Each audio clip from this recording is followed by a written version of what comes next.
Nav viss tik vienkārši ar bērnu tiesu iesaisti piespiedu vakcinācijas jautājumos, kā bija izdomājis mūsu ģeniālais tiesības sargs, jo arī viņa juristi, piedaloties šajā sēdē, ir atzinuši, ka tā īsti nebūs. Tā gluži nebūs.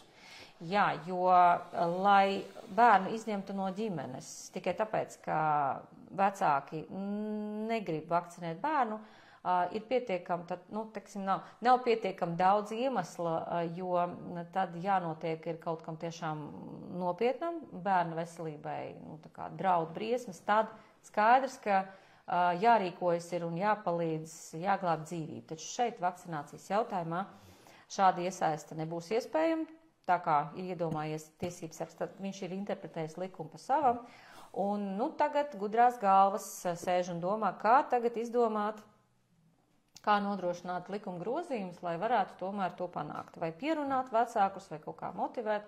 Nonāca pie secinājuma, ka bērnus tomēr nedrīkst sodīt ar kaut kādu nelaišanu dārziņā vai skolā.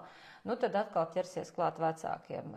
Nevar izdomāt, kā, turpinās domāt, taču Uga Dumpis pielika tam visam tādu lielu akcentu vēl, ka vakcinācija esot nacionālās drošības jautājums. Un visi, kas tagad apšauba vai kaut kādā veidā kritizē vakcināciju, viņi ir faktiski valsts ienaidnieki, tautas ienaidnieki. Ar viņiem kaut kā jātiek galā.